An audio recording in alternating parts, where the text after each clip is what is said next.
Cet épisode commence avec Jandan, qui arrive à la maison et reçoit un accueil chaleureux de O'Our.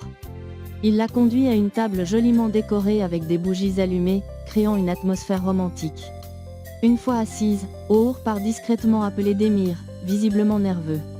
Ce dernier entre dans la pièce, portant un magnifique bouquet de roses blanches, et Jandan est visiblement impressionné. Demir lui offre les fleurs avec un sourire timide. Elle le remercie, touchée par le geste, et il s'assoit près d'elle. Quelques instants plus tard, Oiku arrive, habillée comme une véritable petite hôtesse, une couronne de fleurs sur la tête. Elle joue le rôle de serveuse, distribuant des menus faits maison et prenant les commandes de ses parents. Son enthousiasme fait sourire Jandan et Demir, qui passent leurs commandes en jouant le jeu. Oiku s'affaire ensuite à les servir, sous les regards amusés de tout le monde. Jandan, flatté, remercie Demir en lui disant que c'est vraiment une belle attention. Demir, un peu nerveux, lui demande s'il peut lui poser une question importante et insiste pour qu'elle ne se moque pas de lui. Elle lui répond, rassurante, qu'elle ne pourrait jamais le faire. C'est alors qu'il se lève, sort une petite corde en guise d'anneau improvisé, se met à genoux devant elle, et lui fait une déclaration d'amour sincère. Sous les rires complices de O'Our et Oiku, qui les observent en cachette, Demir demande à Jandan de l'épouser, expliquant que leur précédent mariage n'était qu'une formalité et qu'il veut l'épouser, pour de vrai, cette fois-ci. Ébloui, Jandan accepte avec émotion et l'embrasse tendrement. Oiku et O'Our applaudissent joyeusement, et Oiku souffle des répliques à son père pour l'aider à finir son discours. Demir attache la corde au doigt de Jandan en promettant que son amour pour elle sera éternel. Pendant qu'ils s'embrassent, Oiku et O'Our saupoudrent des pétales de fleurs sur le couple. Peu de temps après, tout le monde s'installe autour de la table pour savourer le repas préparé par Oiku et O'Our. Lors du dîner, O'Our propose d'organiser un grand mariage pour célébrer leur union, mais Demir se montre hésitant, car il n'a pas assez d'argent. O'Our, optimiste, lui assure qu'ils travailleront dur pour y parvenir. Après le repas, Jandan propose de débarrasser la table, mais O'Our insiste pour s'en occuper lui-même, lui rappelant qu'elle est à l'honneur ce soir-là. Demir, ravi, suggère à Jandan d'aller au cinéma avec Oiku et lui après la classe le lendemain, ce qu'elle accepte avec plaisir. Pendant ce temps, Diemal rencontre Sera, un ancien ami, dans un restaurant pour demander du travail.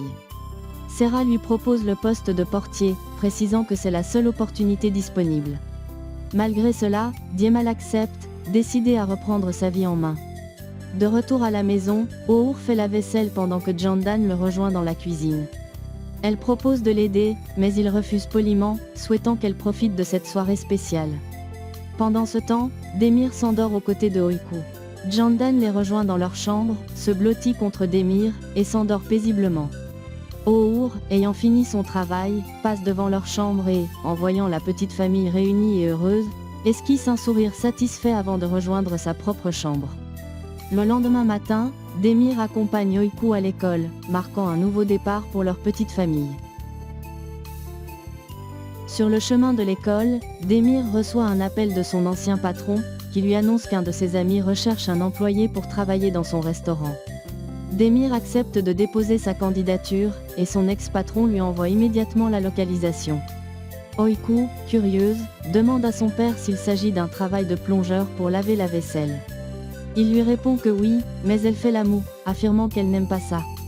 Demir lui sourit tendrement, lui demande de ne pas s'inquiéter et lui fait des bisous avant de l'envoyer en classe. Toute triste, Oiku reste seule dans la cour de récréation, le regard pensif. Mert, son meilleur ami, la rejoint et lui demande pourquoi elle semble si abattue. Oiku, les larmes aux yeux, lui confie que sa famille manque d'argent, qu'ils n'ont plus de maison ni de meubles. Déterminée, elle commence à réfléchir à un moyen de gagner de l'argent. Mert, toujours débrouillard, propose une idée, vendre de l'eau ensemble dans les rues. Enthousiasmé par la proposition, Oiku accepte immédiatement. Alors qu'ils discutent de leur plan, Ilaïda, leur camarade, les observe de loin. Espiègle, elle les interrompt, exigeant de participer à leur projet. Si elle n'est pas incluse, elle menace de tout raconter à la maîtresse.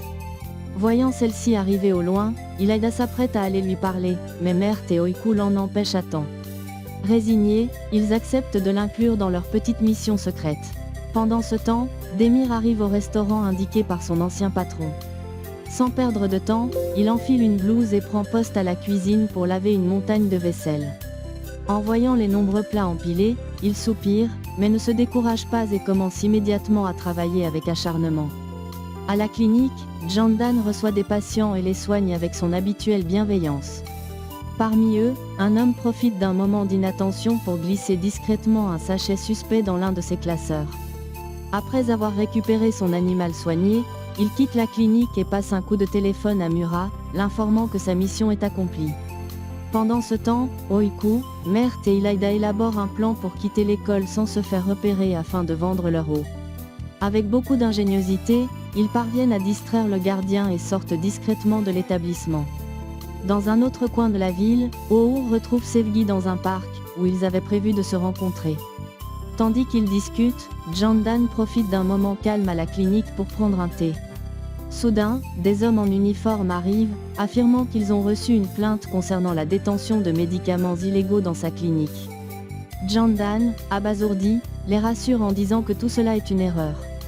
Cependant, après une fouille minutieuse, il trouve les médicaments que l'homme de Mura avait dissimulés.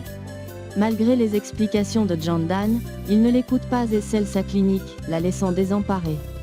De leur côté, Oiku, Mert et Ilaida achètent de l'eau pour commencer leur petite activité, mais Ilaida propose plutôt de vendre des lingettes, car c'est moins encombrant. Mert trouve l'idée judicieuse, et les trois enfants se mettent rapidement au travail. Dans la rue, Our annonce à Sevgi que Demir a demandé Jandan en mariage. Touché par la nouvelle, Sevgi est ému et partage son bonheur pour eux.